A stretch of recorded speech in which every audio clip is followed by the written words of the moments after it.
নমস্কার বন্ধুরা, মাঝরাতের গল্প চ্যানেলে আমি শুভম আবারও চলে এলাম আপনাদের জন্য একটি হাড় হিম করা গ্রাম বাংলার ভূতের গল্প নিয়ে। আজ আপনারা শুনতে চলেছেন লেখিকা অঙ্কিতা ঘোষের কলমে ধলেশ্বরীর নির্জন চর। আমরা আশা করছি আমাদের আজকের গল্পটি আপনাদের ভালো লাগবে।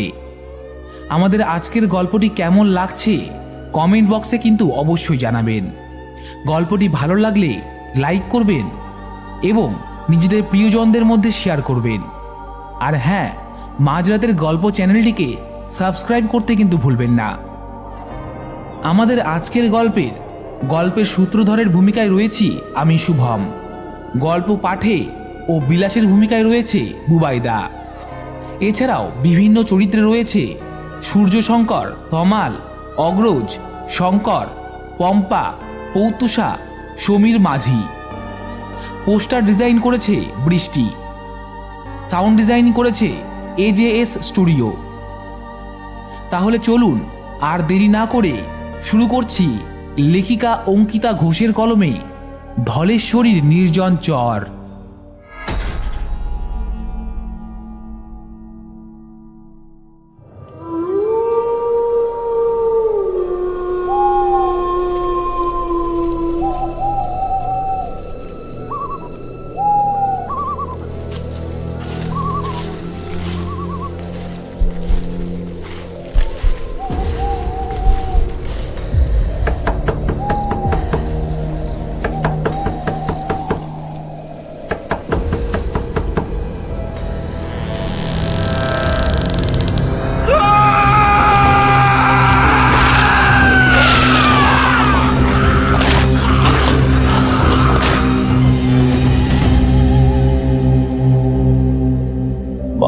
রাতের গল্প।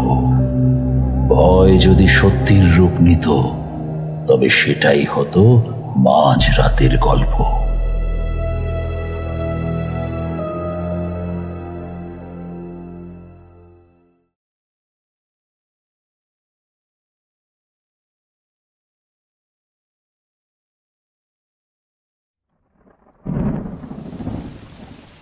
শহরে নিজের বাড়িতে জানালার ধারে বসে বছরের প্রথম বৃষ্টিপাত উপভোগ করছি।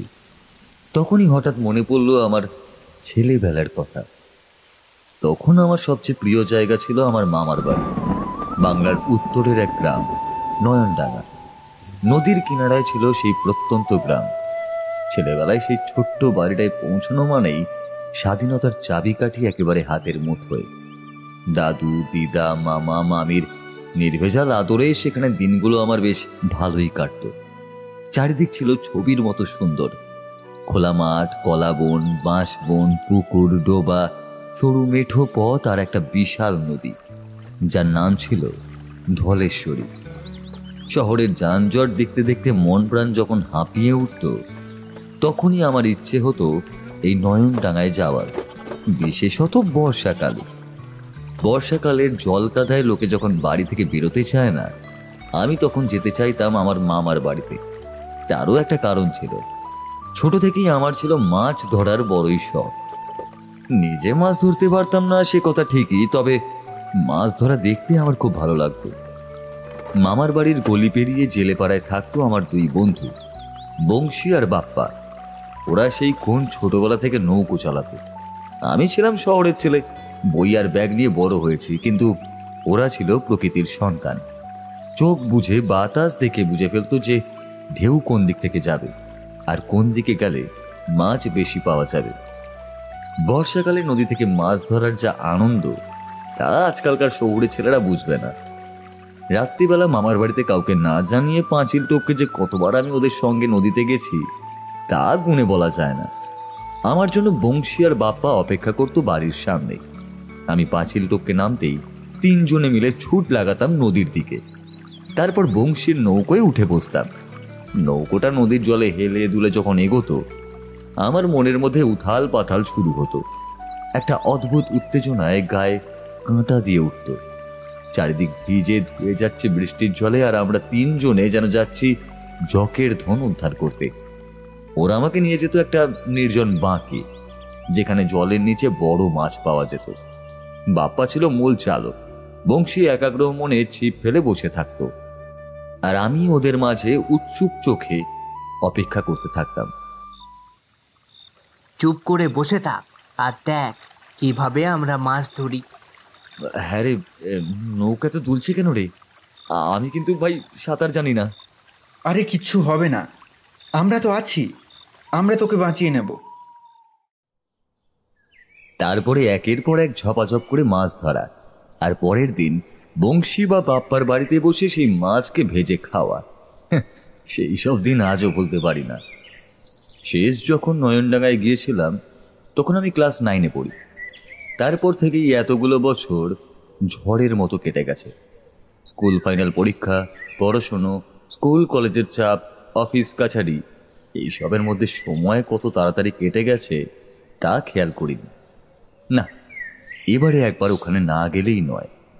দাদু দিদা আর নেই, রয়েছেন কেবল মামা আর মামি।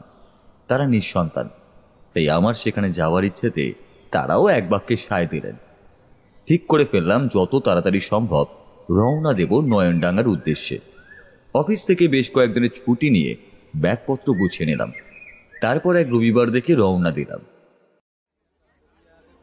হাওড়া স্টেশন তখন ভিড়ে জমজমাট। আমি ব্যাগ হাতে ট্রেনে উঠে বসে পড়লাম জানালার ধারের একটা সিটে। অনেক বছর পর মামার বাড়ি যাবার ফলে বুকের মধ্যে একটা চাপা উত্তেজনা খেলে যাচ্ছে। আগে যখন যেতাম মা বাবার হাত ধরেই থাকতে হতো, আর এখন আমি একাই চলেছি আমার গন্তব্যের পথে। সত্যি সময় খুব তাড়াতাড়ি বয়ে যায়। ট্রেন ছাড়ার সঙ্গে সঙ্গে আকাশ কালো হয়ে এলো। কিছুক্ষণের মধ্যেই শুরু হলো হালকা হালকা বৃষ্টি। শহুরে বালি, সিমেন্ট, কংক্রিট পিছনে ফেলে আমাদের ট্রেন ছুটছে নয়নডাঙ্গার দিকে। জানালার ওপারে ছুটে চলেছে বর্ষার জলে সিক্ত সবুজ ধান ক্ষেত। দেখা যাচ্ছে বুনো গাছের সারি। ভিজে গরুর পালকে নিয়ে চলেছে রাখাল। জলে দাঁড়িয়ে থাকা বকগুলো টুকটুক করে ছোট মাছ গিলে চলেছে। বাতাসে ভাসছে কচুরি পানা আর ভিজে কাদামাটির সোঁদা গন্ধ। প্রকৃতি যেন একঘেয়ে যাত্রাপথ থেকে যাত্রীদের চোখকে বিরাম দেওয়ার জন্য নিজেই সাজিয়ে রেখেছে যাত্রাপথ। দুপুর গড়াতেই পৌঁছালাম নয়নডাঙ্গা স্টেশনে। ছোট্ট ছিমছাম স্টেশন, তবে ছেলেবেলার মতো অত অনুন্নত নয়। আমি ছাড়া প্রায় কেউই এই স্টেশনে আর নামল না। প্ল্যাটফর্মের ধারে দাঁড়িয়ে থাকা একমাত্র ভ্যান চালককে ধরে উঠে পড়লাম তার ভ্যানে। ভ্যানও চলতে লাগলো। বৃষ্টি তখনও ঝিরঝির করে পড়েই চলেছে। কাদামাখা রাস্তা পেরিয়ে যেতে যেতে লক্ষ্য করলাম এখানে এখন অনেক কিছুই বদলে গেছে। যেখানে আগে ঘন গাছপালার সারি ছিল, এখন সেখানে দুতলা পাকা বাড়ি হয়েছে। আগে যেখানে পাট শুকনো হতো, এখন সেখানে একটা মুদির দোকান খুলেছে। রাস্তার পাশের পুকুরগুলোও পরিণত হয়েছে পাকা ঘাটে। মনটা উদাস হয়ে গেল। সেই ছোটবেলার চেনা গ্রাম্য মেটোপথের গন্ধটা কেমন যেন হারিয়ে গেছে। ভ্যান থেকে নামলাম মামার বাড়ির সামনে। টিনের ছাউনি এখন আর নেই, বদলে পাকা ছাদ হয়েছে। দরজায় গিয়ে কড়া নাড়লাম। দরজা খুলে সামনে দাঁড়ালেন মামি। আরে খোকা যে, আমি আর তোর মামা বৃষ্টির জন্যে চিন্তা করছিলাম। ভেবেছিলাম হয়তো তুই এত বৃষ্টিতে আজ আসবি না। এ বাবা, তুই তো একেবারে ভিজে গেছিস বাপ। আয় আয়, ভেতরে আয়। হ্যাঁ গো, শুনছো? কে এসেছে দেখবে এসো। ভিতরের ঘর থেকে বেরিয়ে এলেন মামা। বললেন, আরে ভাগ্নে যে, আয় আয় বাবা, বুকে আয় বুকে আয়। আরে মামা মামিটাকে তো ভুলেই গেছিস রে বাপ। আমি মামা মামিকে প্রণাম করে ভিতরে প্রবেশ করলাম। তাদের সেই চেনা কণ্ঠ, কিন্তু মুখে একটু বার্ধক্যের ছাপ পড়েছে। আমাকে দেখে দুজনেরই সে কি আনন্দ। ভেবেছিলাম ভাগ্নে আমার পুরো দস্তুর শহরের ছেলে হয়ে গেছে। বড় হয়ে আর ছেলেবেলার প্রিয় গ্রামটাকে মনে রাখবে না। কিন্তু এখন দেখছি মনটা একটু হলেও নয়নডাঙ্গাতে আটকে রয়েছে। কি বলো গিন্নি? তা যা বলেছ। তা হ্যাঁ রে খোকা, মা বাবা ভালো আছে তো? হ্যাঁ হ্যাঁ, সবাই ভালো আছে। গিন্নি, ওকে কি এখানেই দাঁড় করিয়ে রাখবে নাকি? হ্যাঁ, ও একটু জিরিয়ে নিক। হ্যাঁ হ্যাঁ, ততক্ষণ ওর জন্য একটু খাবার দাবারের ব্যবস্থা করো। হ্যাঁ, মামি জিভ কেটে বললেন, হ্যাঁ বাপ, তুইও পড়ে যা। দেখ, তোর ঘর এখনো সেইভাবেই সুন্দর করে সাজিয়ে রেখেছি। আমি রঘুর হাতে তোর খাবার পাঠাচ্ছি। আমি দোতলায় আমার সেই পুরনো ঘরে গিয়ে পৌঁছালাম। ব্যাগ রেখে নিজের ভেজা জামা কাপড় বদলে নিতেই মামার বাড়ির পুরনো চাকর রঘু আমার ঘরে খাবার রেখে গেল। 1 কাপ গরম দুধ, কলা, মুড়ি আর আম দিয়ে আমার ভোজ শেষ করলাম। তারপর গা এলিয়ে দিলাম চৌকির পাশে রাখা একটা কাঠের মোড়ায়। বাইরে তখনও একটানা বৃষ্টি হচ্ছে। জানলা দিয়ে ঠান্ডা বাতাস ঢুকছে ঘরে। জানালার সামনে বসে হঠাৎ আমার দৃষ্টি গেল সেই পাহাড়ি নদীর মতো এঁকে বেঁকে চলা মেঠো পথের দিকে। এই রাস্তার উল্টো দিকেই ছিল জেলে পাড়া। সেখানেই থাকতো বংশী আর বাপ্পা।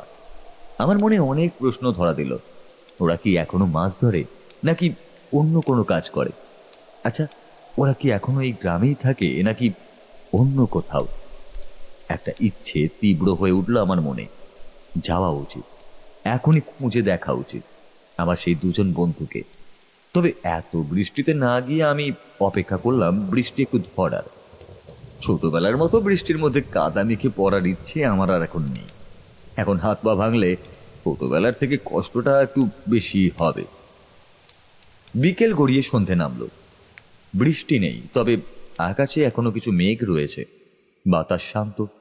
এরকম নিস্তব্ধ পরিবেশ দেখলেই একটু ভয় ভয়ই করে। আসন্ন ঝড়ের আগে এরকমই নিস্তব্ধ হয়ে যায় চতুর্দিক। আমি আস্তে আস্তে নিচে নেমে মামাকে ডেকে বললাম, মামা, আমি একটু বাইরে যাচ্ছি।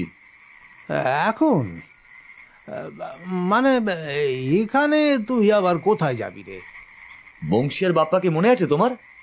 মামা একটু চিন্তা করে বললেন, ও, ওই ওই ওই যাদের সঙ্গে এখানে এলেই খেলাধুলো করতিস, হ্যাঁ, ওই ওই জেলে পাড়ায় থাকতো যারা। হ্যাঁ হ্যাঁ, ওদের সঙ্গেই দেখা করতে যাচ্ছি। ওরা কি এখনো ওখানেই থাকে? জানি না বাপ, ওইদিকে আমরা কেউ যাই না তেমন। হ্যাঁ, আজকাল গ্রামের ভদ্রবাড়ির ছেলেরা ওদের সঙ্গে কেউই মেশে না। মামার ইঙ্গিত বুঝলাম বটে, কিন্তু পাত্তা দিলাম না। সামান্য হেসেই আমি বেরিয়ে পড়লাম। মিনিট 5 পথ পেরোতেই আমি পৌঁছালাম সেখানে। আমাদের ছেলেবেলা রঙে আঁকা সেই জেলে পাড়া। কিন্তু বাড়িঘর এতই বদলে গেছে যে আমি কিছুই প্রায় চিনতে পারছি না। কাউকে একবার জিজ্ঞাসা করবো কিনা ভাবছি, ঠিক সেই সময় আমার সামনে এসে একজন আমারই বয়সী যুবক দাঁড়িয়ে বলল, আরে বিলে না? আমার নাম বিলাস। বিলে নামটা দিয়েছিল বাপ্পার বংশী। আমি বুঝে উঠতে পারলাম না উত্তরে ঠিক কি বলবো। আরে আমি বাপ্পা, মনে নেই তোর? আমি এবারে বুঝতে পারলাম এই মিশকালো চেহারার যুবকটি আমার সেই ছোটবেলার বন্ধু। আমি জড়িয়ে ধরে বললাম, কি রে, কেমন আছিস ভাই? আর বংশী কোথায়? ওকে খবর দিচ্ছি। তুই হ্যাঁ, তুই ওদিকে গিয়ে একটু অপেক্ষা কর। ওখানে একটা চায়ের দোকান আছে, আমি বংশীকে নিয়ে সেখানেই আসছি। আমি দেখলাম দূরে একটা ছোট্ট চায়ের গুমটি রয়েছে। বাপ্পা হন্তদন্ত হয়ে এগিয়ে গেল। আমিও চায়ের দোকানের সামনে এসে বেঞ্চিতে বসলাম। চায়ের দোকানে টিন টিন করে একটা লম্ফ জ্বলছে। দোকানের মালিক ডাবু হাতা ডুবিয়ে চলেছে চায়ের স্রোতে। একবার সে আর চোখে আমার দিকে তাকালো, তারপর আবার নিজের কাজেই সে মন দিল। এমন সময় দূর থেকে বাপ্পাকে দেখলাম, সঙ্গে আরও একজনকে নিয়ে আমার দিকে ছুটে আসতো। না, পাশের মানুষটাকে আমি ঠিক চিনতে পারিনি, তবে বুঝতে পেরেছি এ আমার ছোটবেলার বন্ধু বংশী ছাড়া আর কেউই হতে পারে না। এই কয়েকটা বছরে কারোর মুখ এত বদলে যাওয়া সম্ভব? আমার মুখ যে সেইভাবে বদলায়নি সেটা তো বোঝাই গেল, না হলে বাপ্পা আমায় এত বছর পরে চিনতে পারতো না। কিন্তু ওদের মুখের এত বদল, মনে মনে হাসলাম। আমার আর ওদের জীবনে বিস্তর ফারাক রয়েছে। সেভাবে দেখতে গেলে আমি সুখী মানুষ। রোদে পুড়ে গায়ে গতরে খেটে কোনোদিনই কিছু করতে হয়নি। অথচ অন্যদিকে আমার এই বয়সী দুজন মানুষ হয়তো মাথার ঘাম পায়ে ফেলে নিজের ছেলেবেলাগুলো জলাঞ্জলি দিয়ে রোজগার করছে। তাদের বাহ্যিক পরিবর্তন আমার থেকে যে অনেক বেশি হবে এটাই তো স্বাভাবিক। তবে অন্তর যে ওদের একটুও পরিবর্তন হয়নি সেটা আমি ওদের উৎসাহেই বুঝতে পারলাম। একবারের জন্য আমার মনে হলো না এত বছর যে আমি ওদের থেকে দূরে ছিলাম তা আমার যেন একবারের জন্য মনে হলো না। মনে হচ্ছে যেন এই গতকালও আমি ওদের সঙ্গে বসেই আড্ডা দিয়েছি। বংশী এসে আমায় জড়িয়ে ধরে জিজ্ঞাসা করলো, ভালো আছিস ভাই? ঠিক তখনই ওর গলাটা কেঁপে উঠল। দেখলাম বাপ্পারও চোখের কোণায় জল চিকচিক করছে। আমরা তিনজনে চা আর প্রজাপতি বিস্কুট চাইলাম চায়ের দোকানের মালিকের থেকে। এমন সময় দূরে কোথাও থেকে ভেসে এলো তেলে ভাজার গন্ধ। বংশী হঠাৎই বলে উঠল, আমি আসছি, দাঁড়া। সে দৌড়ে গেল সেই তেলে ভাজার দোকানে। ফিরে এলো শাল পাতায় মোড়া গরম গরম 3টে বেগুনি নিয়ে। গরম চা, প্রজাপতি বিস্কুট আর বেগুনি, তার উপরে বৃষ্টির ঠান্ডা আবহ। আড্ডা একেবারে জমে উঠল। বেশ কিছুক্ষণ কাটলো। চায়ের দোকানের দাম মিটিয়ে আমরা উঠতে যাব, তখনই হঠাৎ কোনো আগাম বার্তা ছাড়াই নামলো ঝমঝমিয়ে বৃষ্টি। চায়ের দোকানটা ছোট, ভিতরে বসার মতো তেমন জায়গা নেই। টিনের চালের নিচে দাঁড়িয়ে থাকারও উপায় নেই। সেখান থেকে অনবরত ছুঁয়ে ছুঁয়ে জল পড়ছে। আসার সময় আমিও বোকার মতো ছাতা আনতেই ভুলে গেলাম।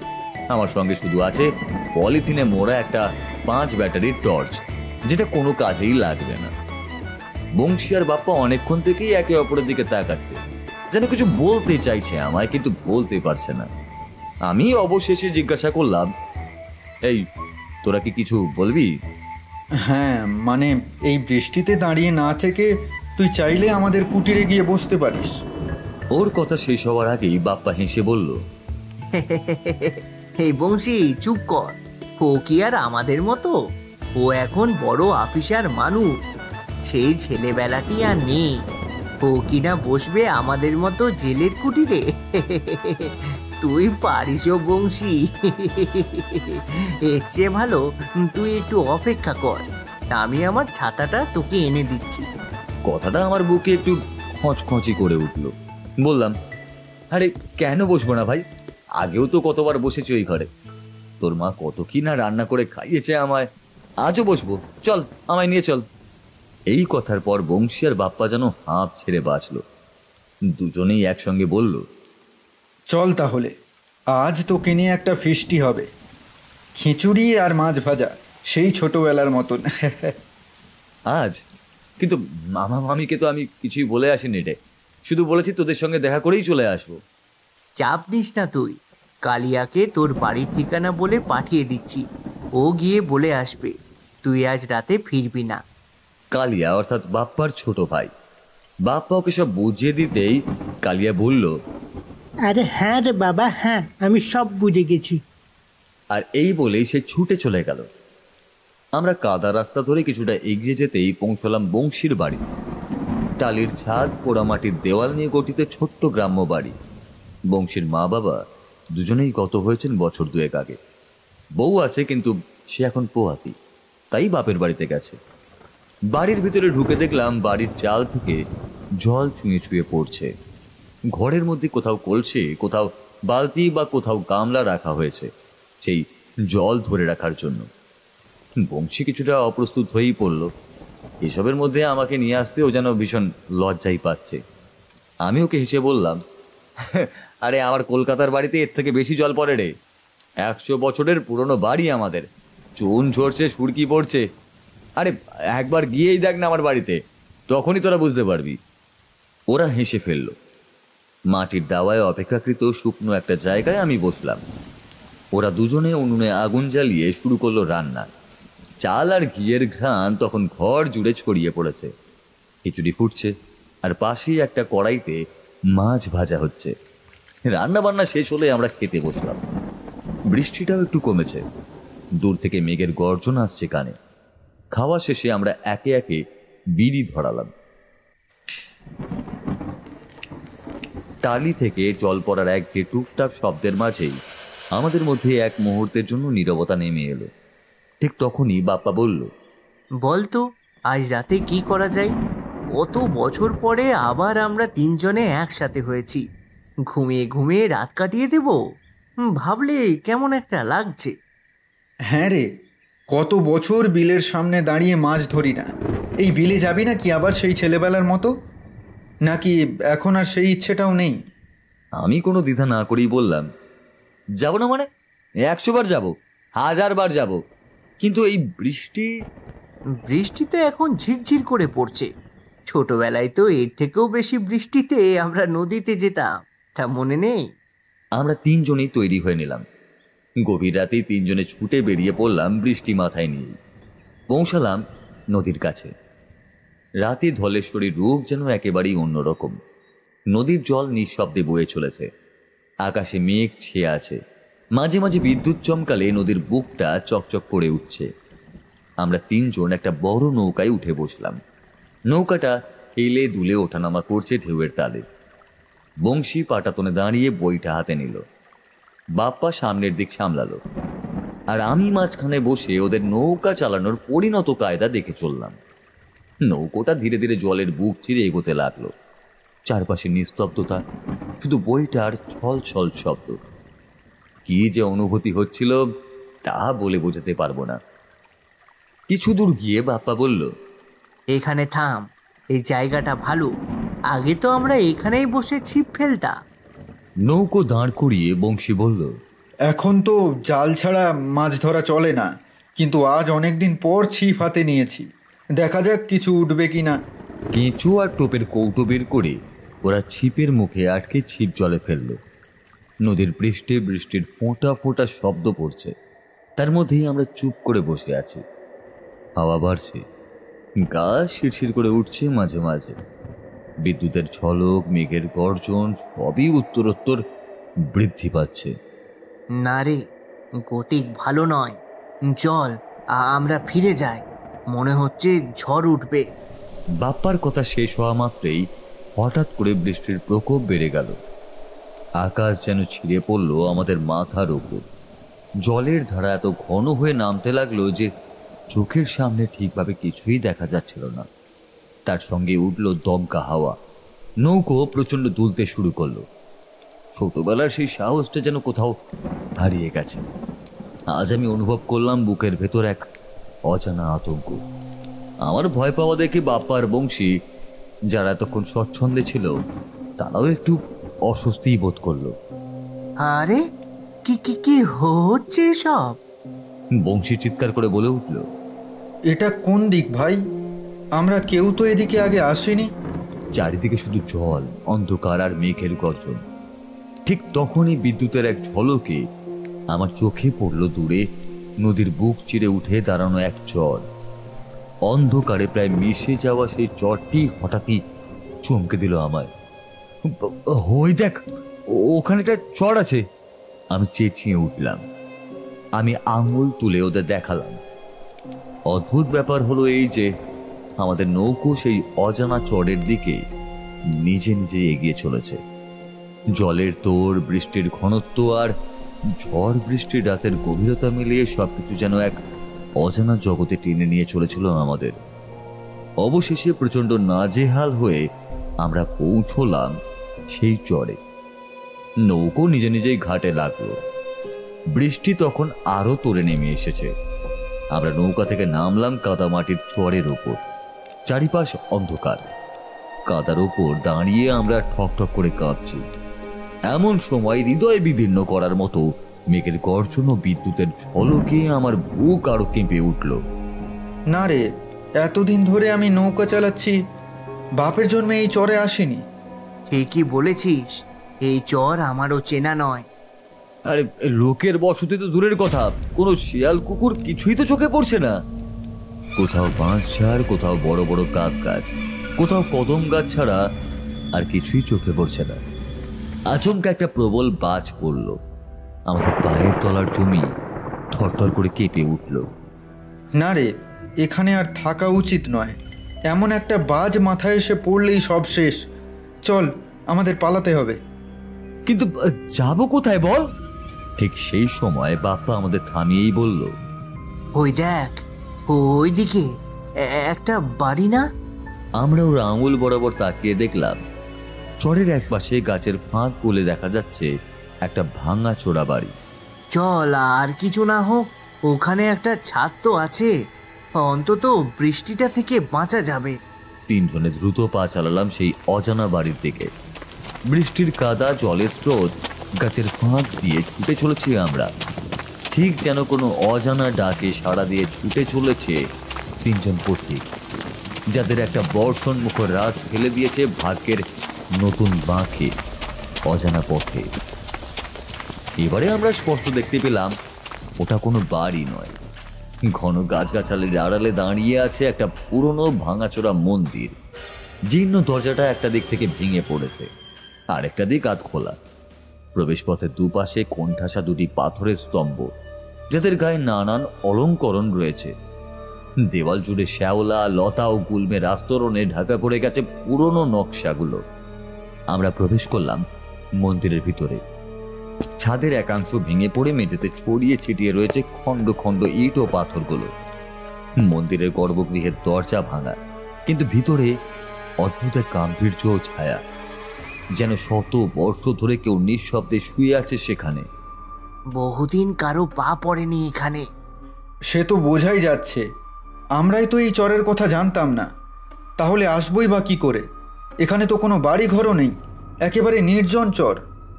বাড়িঘর আছে হয়তো চরের সামান্য ভেতরে, আমাদের চোখে পড়ছে না তাই। বাড়ি না থাকলে মন্দির থাকবে কেন? আমার তৎক্ষণাৎ মনে পড়ল আমি আমার সঙ্গে একটা টর্চ এনেছিলাম।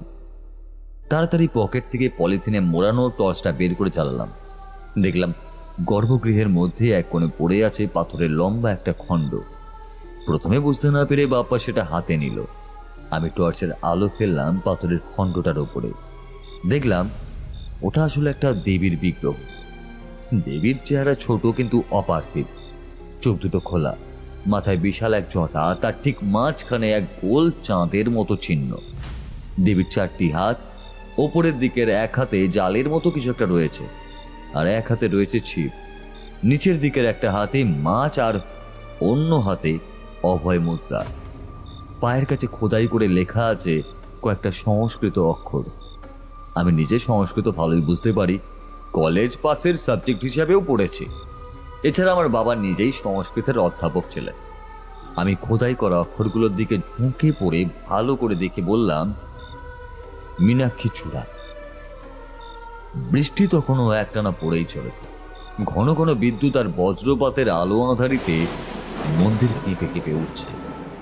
আমার মুখে ওই নাম শুনে বংশী আর বাপ্পার মুখ কালো হয়ে এলো। আমি ওদের দিকে তাকিয়ে জিজ্ঞাসা করলাম, এই কি রে, তোরা এরকম ভাবে আমার দিকে তাকিয়ে আছিস কেন? বংশী কোন রকমে বলল, এ তো সেই অভিশপ্ত দেবী। বাপ্পা রাখ, হাত থেকে নামিয়ে রাখ। কি সর্বনাশ হয়ে গেল বাপ্পা, রাখ হাত থেকে ওটা। আমি হাঁ করে ওদের দিকে তাকিয়ে রইলাম। বংশী আবারও বলল, আরে বাবা, কি হলো? রাখ ওটাকে। বাপ্পা স্থির দৃষ্টিতে বিগ্রহের দিকে তাকিয়ে আছে। আমি বাপ্পাকে ধাক্কা দিয়ে বললাম, এই কি রে, কি হলো তোর?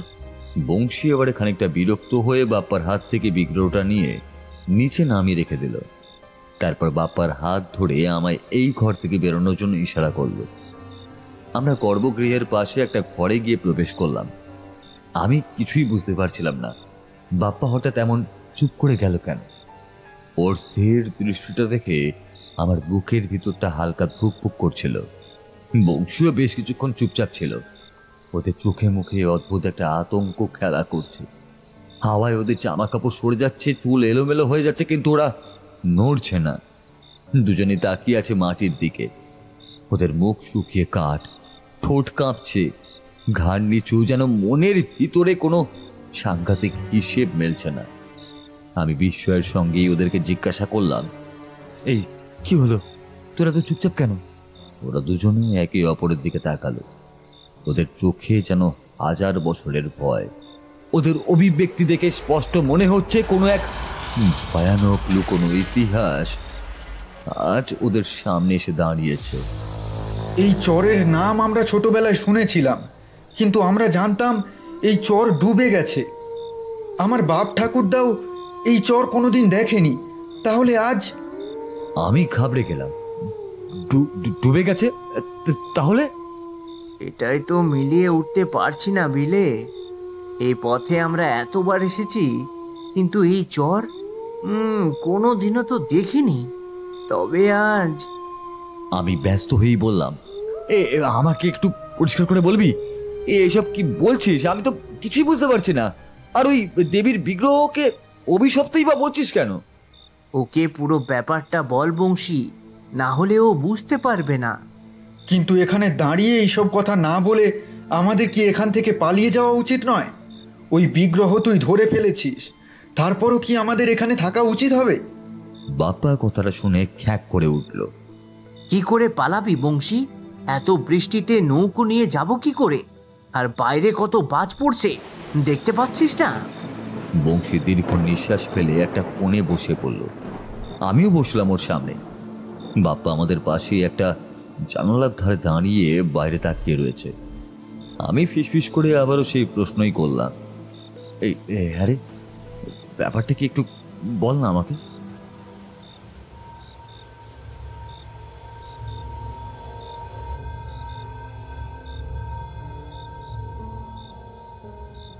প্রাচীনকালে এই ধলেশ্বরী নদীর তীরে ছিল একটা গ্রাম, চরগোপালপুর। সেই গ্রামের অধিকাংশ মানুষ ছিল জেলে, মাঝি আর ডোম। প্রধানত তারাই এখানে থাকত, যাদের ঝুঁকিপূর্ণ কাজ করতে হতো গভীর রাতে। তারা মনে করত দিনের বেলায় পূজিত দেবী দেবতারা তাদের সম্পূর্ণ রক্ষা করতে পারবেন না, তাই এরা কেউই খুব একটা পূজার্চনা করত না। কিন্তু একদিন হঠাৎ একটি অদ্ভুত ঘটনা ঘটে। ভোরবেলা নদীতে যারা মাছ ধরতে যায় তারাই ব্যাপারটা প্রথম দেখতে পায়। আমি উত্তেজিত হয়ে জিজ্ঞাসা করলাম, কি ব্যাপার? তারা দেখল নদীতে হঠাৎ ভেসে উঠেছে এক অজানা দেবীর বিগ্রহ। যে বিগ্রহটা বাপ্পা হাতে নিয়েছিল? সেটাই তো মনে হচ্ছে। যাক, এবারে সেই মূর্তি নিয়ে তো গ্রামবাসীরা দিশেহারা হয়ে পড়ল। এইখানের অধিকাংশ বাসিন্দারাই অশিক্ষিত, তাই তারা এই মূর্তি নিয়ে গেল পাশের গাঁয়ের এক পণ্ডিতের কাছে।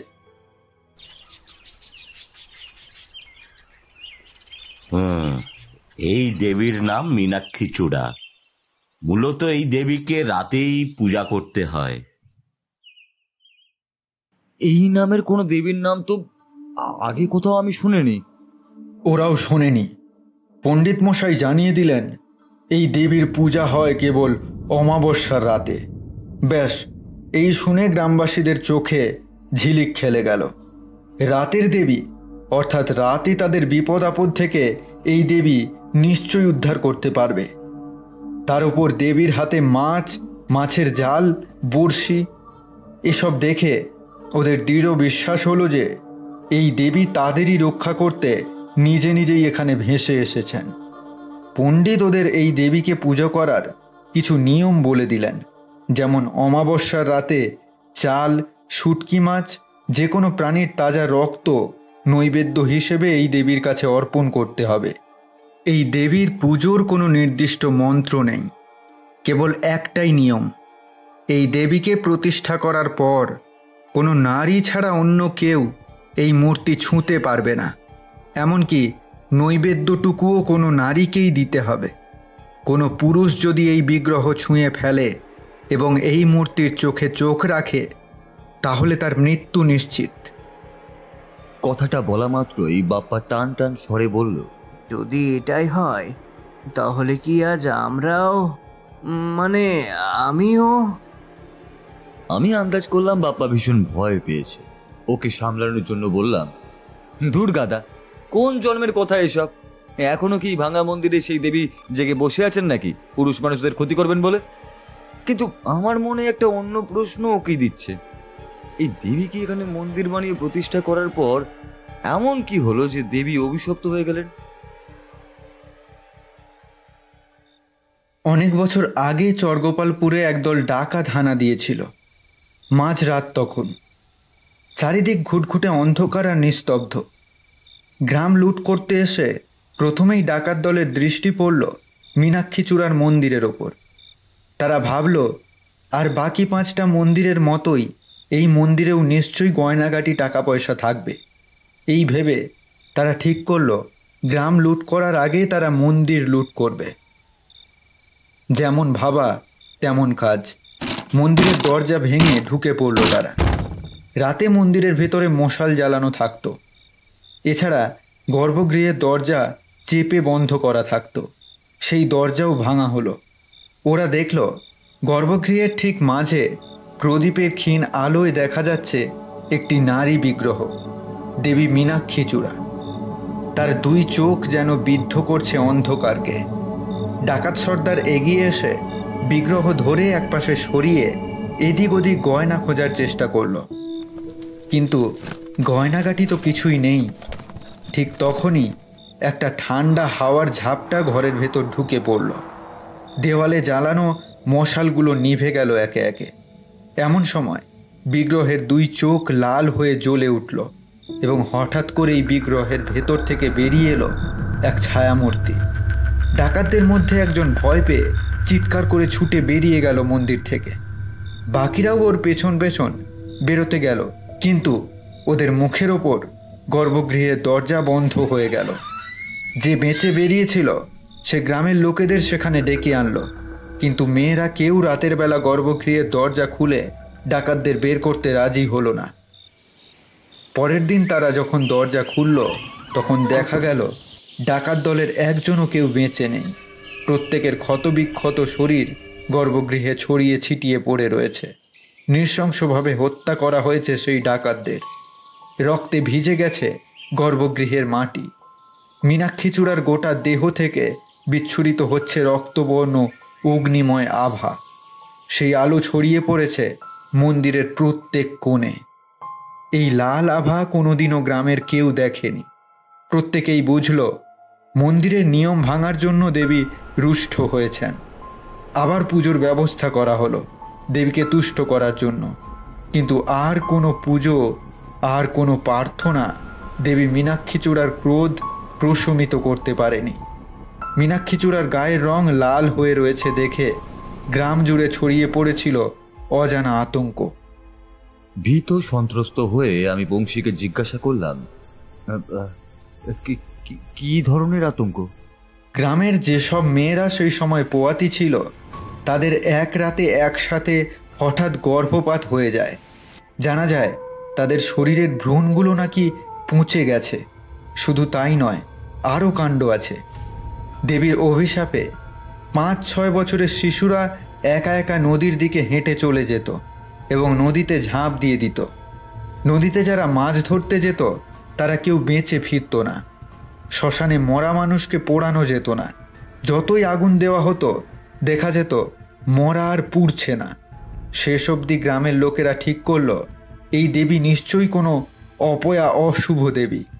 তারা সেই দেবীকে তুলে নিয়ে গিয়ে ফেলে দিল নদীতে। এই ছিল তাদের ভীষণ বড় অপরাধ। দেবীর রোষে ঠিক সেই দিনই ঘটে গেল ভয়াবহ ঘটনা। সেই দিন ছিল অমাবস্যার রাত। হঠাৎ শুরু হলো ঝমঝমিয়ে বৃষ্টি, ভয়ঙ্কর হাওয়ার দাপট, চূড়ান্ত বজ্রপাত। এক অবর্ণনীয় শব্দে কেঁপে উঠল চরগোপালপুরের মাটি। ভূমিকম্প কিনা জানা যায় না, তবে তার ফলে মাটি ফেটে গেল। গাছপালা উপড়ে এলো শিকড় সমেত। বাড়িঘর দুলে উঠল। নদী উঠে এলো পাড় ডিঙিয়ে। নিমেষে ধলেশ্বরী নদী এক ভীষণ দানবের মতো তার সমস্ত রাগ উগরে দিয়ে গ্রাস করে ফেলল এই গোটা চরটাকে। কেউ পালাতে পারেনি, কেউ বাঁচেনি। গোটা গ্রাম রাতারাতি চলে গেল নদীর তলায়। ভোরবেলায় আশেপাশের গ্রামের লোকেরা যখন দেখেছিল চরগোপালপুর বলে, তখন আর কিছুই অবশিষ্ট নেই। এরপর থেকে এই গ্রামের ঘটনা ধীরে ধীরে গল্প কথায় পরিণত হয়। আমরা তো দূর, আমাদের বাপ ঠাকুরদার আমলেও এই চর তারা জীবনেও দেখেনি, শুধু এই গল্প শুনেছিল। আমরা প্রত্যেকেই এটাকে গুজব বলেই মানতাম। কিন্তু আজ এই চর, এই দেবী মূর্তি দেখে পুরো ঘটনাই সত্যি বলে মনে হচ্ছে। হ্যাঁ রে বাপ্পা, বৃষ্টি কমেছে? কথা শেষ করে বংশী বাপ্পার দিকে তাকিয়ে প্রশ্ন করল। ও আমাদের থেকে একটু দূরেই জানালার সামনে দাঁড়িয়েছিল, কিন্তু এখন সেদিকে তাকিয়ে দেখলাম বাপ্পা জানালার সামনে নেই। আমি আর বংশী দিশেহারা হয়ে এদিক ওদিক ঘুরে বেড়াচ্ছি, চিৎকার করে ডাকছি, বাপ্পা, ওই বাপ্পা, কোথায় গেলি রে বাপ্পা? আরে এই মরকট বাপ্পা, কোন চুলোয় গেলি? কোনো সাড়া নেই। ফাঁকা মন্দিরে ভিজে মাটিতে আমরা হেঁটে চলেছি বাপ্পার খোঁজে।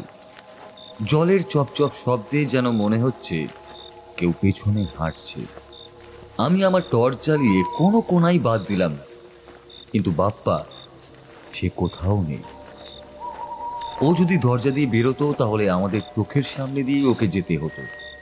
আমাদের চোখের আড়ালে যদি যেতে হয় তাহলে, কথাটা মনে হতেই ঝট করে তাকালাম বংশীর দিকে।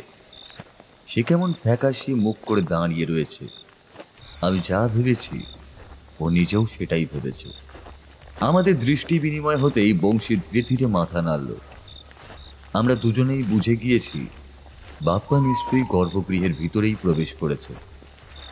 আমার মেরুদণ্ডে হিম শীতল স্রোত বয়ে গেল। একটা শীতল কাঁপুনি নামলো গায়ে। বংশীর ঠোঁট কেঁপে উঠল। ও কিছুই বলল না, শুধু আমার হাতটা শক্ত করে চেপে ধরল। ধীরে ধীরে আমরা গর্ভগৃহের দিকে এগোতে লাগলাম, সেই অন্ধকার গর্ভগৃহের দিকে। টর্চের আলোয় যদিও অনেকটাই অন্ধকার কেটে গেছে। একটু এগোতেই লক্ষ্য করলাম গর্ভগৃহের দরজাটা আধ খোলা। ভারী দরজাটা আমি ঠেলে খুলে দিলাম। সেই মুহূর্তেই আমার টর্চের আলো দপদপ করে উঠল, আর তারপরই আচমকা টর্চটা নিভে গেল। আমি বাঁ হাতে টর্চটা ঠকঠক করে ঠুকেও পুনরায় সেটা জ্বালাতে পারলাম না। আবার চোখের সামনে নিকষ অন্ধকার, ঠান্ডা নিঃশব্দ ছায়ায় মোড়া একটা অন্ধকার গর্ভগৃহ। ঠিক তখন একটা ক্ষীণ শব্দ আমাদের কানে এলো, অত্যন্ত ক্ষীণ। ফিস ফিস করে আসছে সেই শব্দ। কেউ কথা বলছে। কি বলছে বোঝা না গেলেও কেউ যে কিছু এক নাগারে একই ছন্দে বলে চলেছে এটা স্পষ্ট। আমার বুকের ভিতরটা ধপ করে উঠল। আমি আর বংশী বুঝতে পারলাম এটা বাপ্পারই কণ্ঠ, অথচ শব্দটা কোথা থেকে আসছে সেটা বুঝতে পারছি না। বাপ্পার কণ্ঠ যেন কেঁপে কেঁপে উঠছে কান্নায়। আমার হাতের টর্চটা দপ করে জ্বলে উঠল। সেই আলো পড়ল সোজা বিগ্রহের দিকে। সেদিকে তাকিয়ে আমরা স্তব্ধ হয়ে গেলাম। চোখের সামনে দেখলাম বাপ্পা গর্ভগৃহের মেঝেতে বসে রয়েছে। ওর কোলে রাখা সেই মীনাক্ষী চূড়া দেবীর বিগ্রহ। ওর চোখ বন্ধ, ধীরে ধীরে দুলছে, শিশুর মতো জাপটে ধরে আছে বিগ্রহটিকে, আর কিছু একটা ফিসফিস করে বলে চলেছে। বাপ্পাকে ওইভাবে দেখে আমি আর বংশী ভয় জমে গিয়েছিলাম। মনে হচ্ছিল বাপ্পাকে ফেলে দৌড়ে পালিয়ে যাই, কিন্তু তারপরও সাহস সঞ্চয় করে আমরা ধীরে ধীরে ওর দিকে এগিয়ে গেলাম। বংশী খুব আস্তে আস্তে বলল, বাপ্পা, এই বাপ্পা। আমার গলা শুকিয়ে গেছে, তবুও বললাম, বাপ্পা, এই বাপ্পা, কি করছিস তুই এখানে? আয়, বাইরে আয়। বাপ্পা আমাদের কোনো কথারই কোনো উত্তর দিল না, কেবল আজে বাজে কি সব বলে চলল। ওর ঠোঁট এখনো নড়ছে, কিন্তু বোঝা যাচ্ছে না কথাগুলো ঠিক কি বলছে। কখনো বিগ্রহ তুলে কপালে ঠেকাচ্ছে, কখনো কোলে চেপে ধরে কেঁদে ফেলছে, কিন্তু কিছুতেই চোখ খুলে তাকাচ্ছে না। আমরা দুজনে মিলে ওর কাছে গিয়ে হাঁটু গেড়ে বসলাম।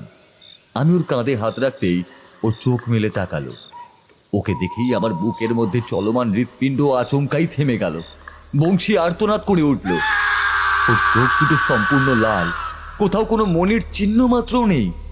ওর চোখের সেই দৃষ্টিতে এমন এক উন্মাদ ভয় ছিল যা আমি ভাষায় প্রকাশ করতে পারবো না। দেবী ছাড়বেন না, ছাড়বেন না আমাদের, কাউকে ছাড়বেন না। বাপ্পা কথা বলতে বলতে উঠে দাঁড়ালো, বলল, সেই বিশেষ অমাবস্যার রাত এটা, যে রাতে দেবী প্রথমবার এই চরে ভেসে এসেছিলেন। আজকের দিনে এই চর জেগে ওঠে, দেবী ফিরে আসেন তার জায়গায়।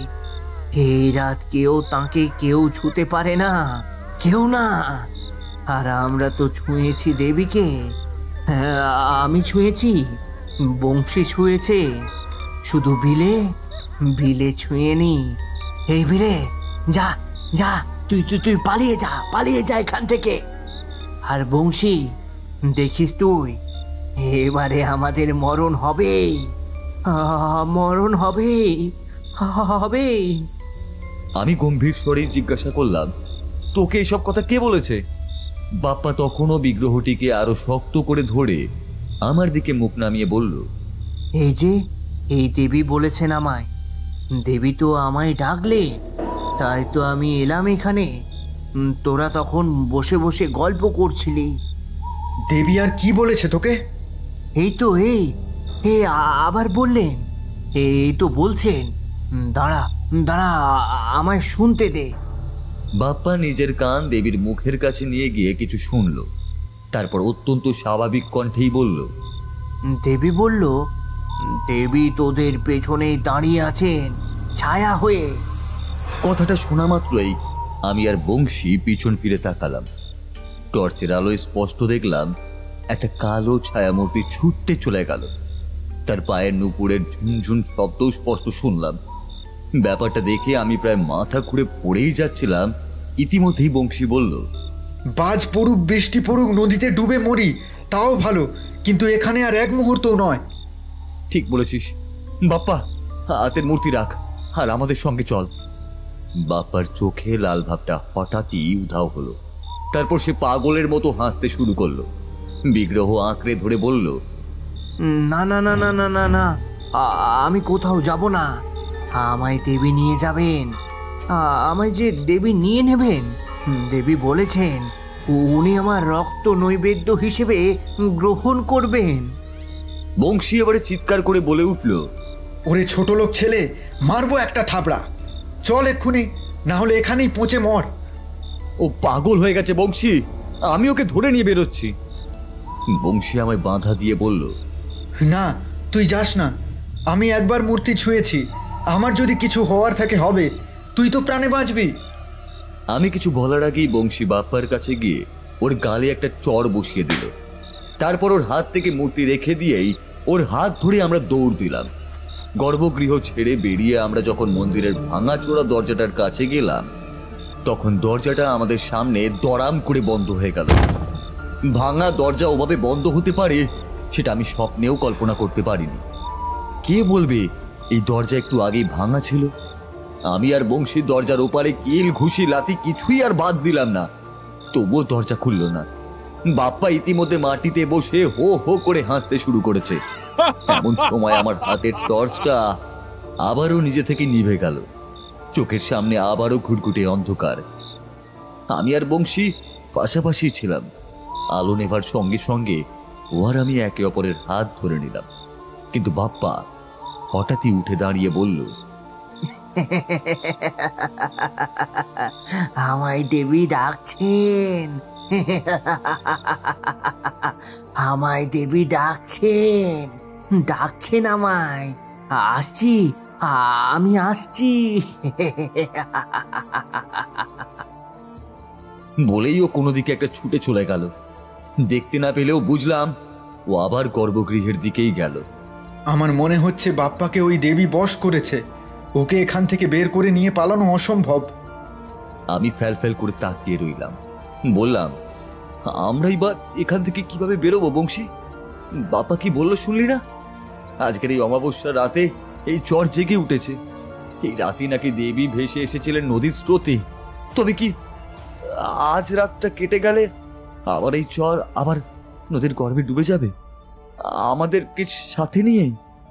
আমার গলা কেঁপে উঠল কথাটা ভেবেই। এমন সময় সামনে এক লাল আলো চোখে পড়তেই আমরা দুজনেই চমকে উঠলাম। গর্ভগৃহের ভেতরে সেই আলো জলজল করে উঠেছে। না, আগুন নয়, এই আলো যেন রক্তের মতো লাল। পরক্ষণেই আমরা দেখলাম বাপ্পা সেই আলো হাতে নিয়ে বেরিয়ে আসছে। প্রথমে বুঝতে পারলাম না যে ঠিক কি হচ্ছে, কিন্তু চোখ সয়ে আসতেই পরিষ্কার বোঝা গেল ওর হাতে জলজল করছে মীনাক্ষী চূড়া দেবীর বিগ্রহ। সেই বিগ্রহ থেকেই যেন লাল আলো বিচ্ছুরিত হচ্ছে। আলো স্পষ্ট দেখা যাচ্ছে আমাদের তিনজনের মুখ। কিন্তু বাপ্পার মুখটা ওরকম লাগছে কেন?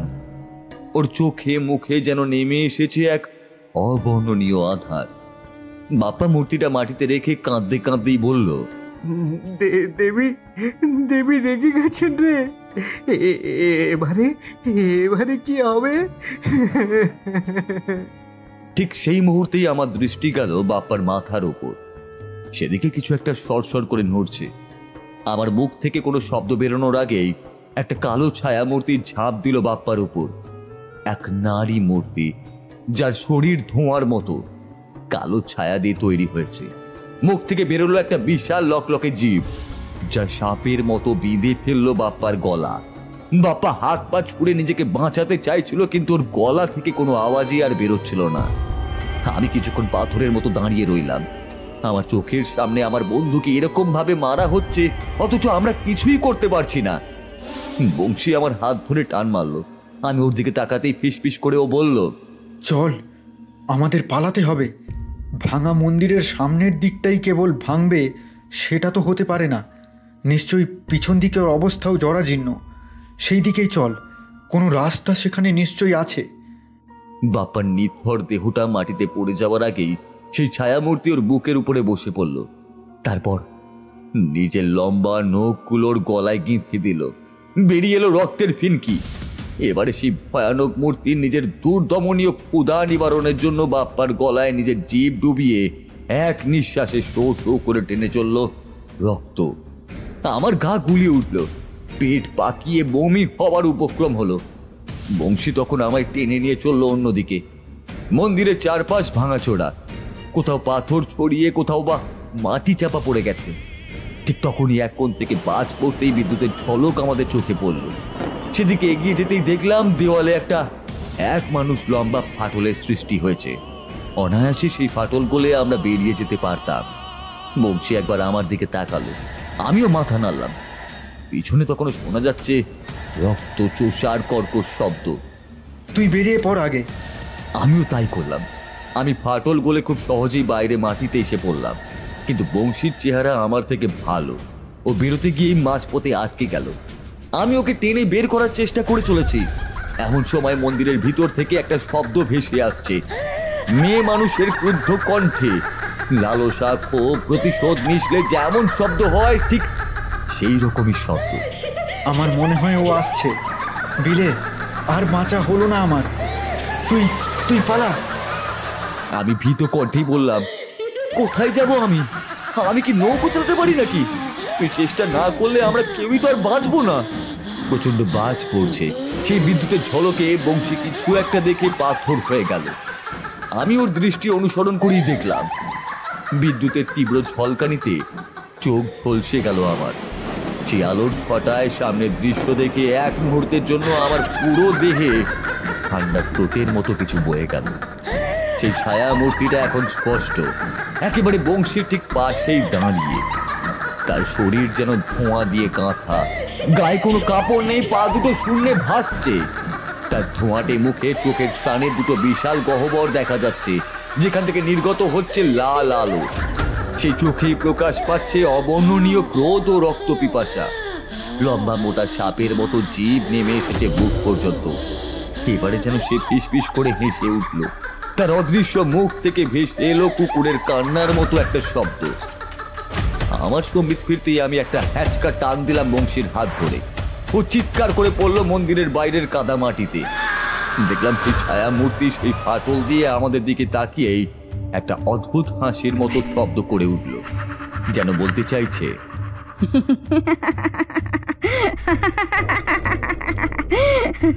তোরা তোরা তোরা চেষ্টা করে যা, চেষ্টা করে যা, করে যা, করে যা, কিন্তু কিন্তু ফিরে এখানেই আসতে হবে।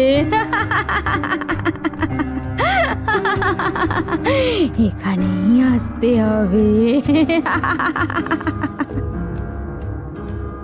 আমরা ছুটে চলেছি। পিছনে ধাওয়া করছে মৃত্যু আর সামনে অজানা পথ। আমার আর বংশীর শ্বাস গলায় এসে আটকে যাচ্ছে। বারবার মনে হচ্ছে আমাদের পিছনে যেন সেই ভয়ঙ্কর ছায়ামূর্তি ভেসে আসছে। বাঁশের ঝাড় গলে যেতে যেতে হঠাৎ একটা শুকনো ডাল ভেঙে পড়লো আমার পায়ে। আমি হুমড়ি খেয়ে পড়লাম কাদা মাটিতে। বংশী তৎক্ষণাৎ আমাকে টেনে তুলল। তারপর আর পিছনে তাকালাম না, কেবল সামনের দিকে ছুটে চললাম। মেঘের গর্জন এত প্রবল হয়ে উঠেছে, বজ্রপাত এত কাছে পড়ছে, চোখ ভাঁ দিয়ে যাচ্ছে। বংশী কাঁপা গলায় বলল, আর একটু গেলেই নৌকাটা। প্রাণপণে ছুটে চলেছি আমরা। একটা সময় আমাদের মনে হলো ছুটছি তো বটে, কিন্তু যখন এসেছিলাম তখন তো মন্দিরটা ঘাট থেকে অতটা দূরে মনে হয়নি। তাহলে এখন মন্দির থেকে ঘাটে পৌঁছতে এত সময় লাগছে কেন? আমরা দুজনেই হাঁপাতে হাঁপাতে ঝোপ জঙ্গল পেরিয়ে আসছিলাম অনেকক্ষণ ধরেই। ঘটনাটা বোধগম্য হলো বংশী।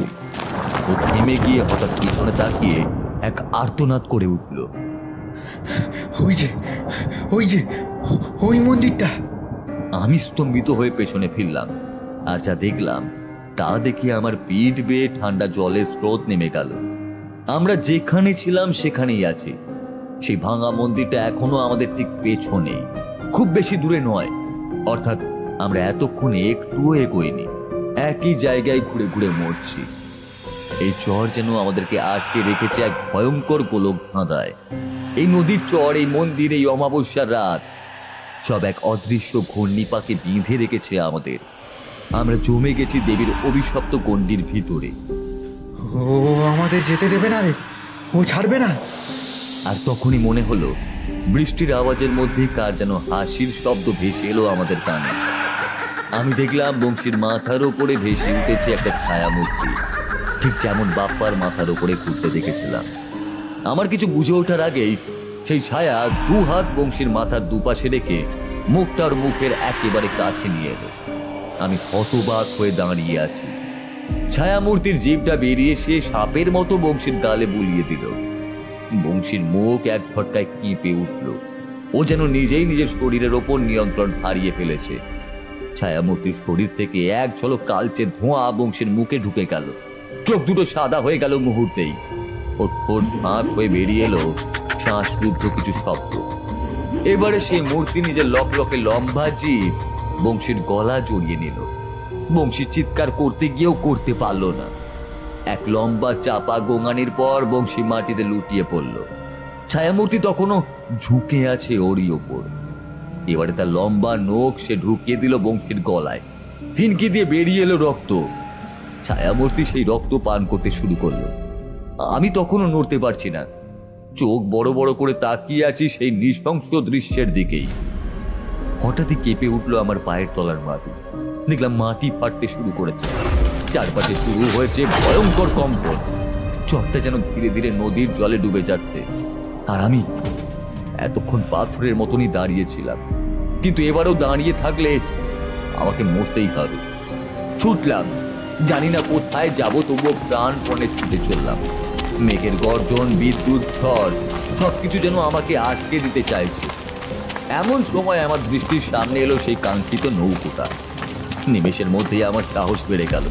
চর তখন আস্তে আস্তে নদীর তলায় নামছে। নদীর জলের স্রোতে দৌড়তে পারছি না, তবুও বাঘের মতো ঝাঁপ দিয়ে লাফিয়ে উঠে পড়লাম নৌকোয়। শরীর কাঁপছে, নিঃশ্বাস বন্ধ হয়ে আসছে। চোখের সামনে দেখছি চরগুলো পুরো নদীর জলে ডুবে যাচ্ছে। সব শেষে দূরে দেখা গেল সেই অভিশপ্ত মন্দিরটি, যার শিখর খানিকক্ষণ জলের উপরেই রইল। তারপর সেটাও নিঃশব্দে নিমগ্ন হলো নদীর গভীরে। তারপর আর আমার কিছুই মনে নেই। জ্ঞান ফিরেছিল হাসপাতালে। শুনলাম কিছু মাঝি ঝড়ের রাতে আমাকে নদীর মাঝে নৌকোর মধ্যে অচৈতন্য অবস্থায় খুঁজে পায়। বন্ধুরা কোথায়? আমি মুখে কিছুই বলতে পারিনি, শুধু চুপ করে তাকিয়েছিলাম মানুষগুলোর দিকে। তারপর আবার জ্ঞান হারিয়েছিলাম। সবাই ভেবেছিল ঝড়ের রাতের দুর্ঘটনায় বন্ধুরা মারা গেছে, আর আমি নাকি অলৌকিকভাবে বেঁচে গেছি। কথাটা খুব একটা ভুল নয়। সত্যি আমার বাঁচাটা একদমই সম্ভব ছিল না। সুস্থ হয়ে ফিরলাম শহরে। এখন কি মনে হচ্ছে জানেন? ওদের সঙ্গে দেখা করতে না গেলেই হয়তো ভালো হতো। আজ ওরা হয়তো বেঁচে থাকতো।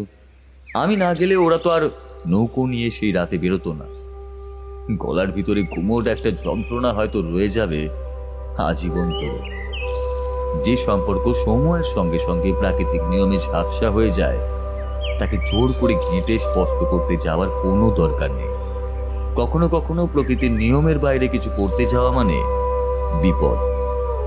অমাবস্যার রাতগুলোতে আজও আমার ঘুম আসে না। কোনটা সেই বিশেষ অমাবস্যার রাত তা আমার জানা নেই, তবে সেই বিশেষ অমাবস্যার রাতে নিশ্চয়ই আজও জেগে ওঠে সেই ধলেশ্বরীর নির্জন চর। মাথা চাড়া দিয়ে উঠে দাঁড়ায় সেই মন্দির এবং জাগ্রত হন সেই অভিশপ্ত দেবী মীনাক্ষী চূড়া।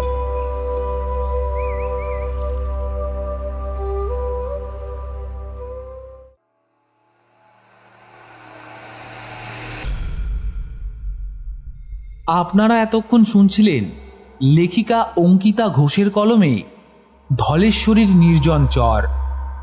আমরা আশা করছি আমাদের আজকের উপস্থাপনাটি আপনাদের ভালো লেগেছে। আমাদের আজকের উপস্থাপনাটি কেমন লাগলো আপনারা কিন্তু কমেন্ট বক্সে অবশ্যই আপনাদের মতামত জানাবেন। গল্পটি ভালো লাগলে লাইক করবেন, আর আমাদের চ্যানেল মাঝরাতের গল্পটিকে সাবস্ক্রাইব করে পাশে থাকা বেল আইকনটি অন করে দেবেন আমাদের চ্যানেলের সমস্ত গল্পের আপডেট সবার আগে পাওয়ার জন্য। আমরা খুব তাড়াতাড়ি ফিরে আসব আপনাদের জন্য আরেকটি হাড়হিম করা গ্রাম বাংলার ভূতের গল্প নিয়ে। ততক্ষণ অবধি সকলে ভালো থাকবেন, সুস্থ থাকবেন, আর মাঝরাতের গল্প শুনতে থাকবেন। ধন্যবাদ।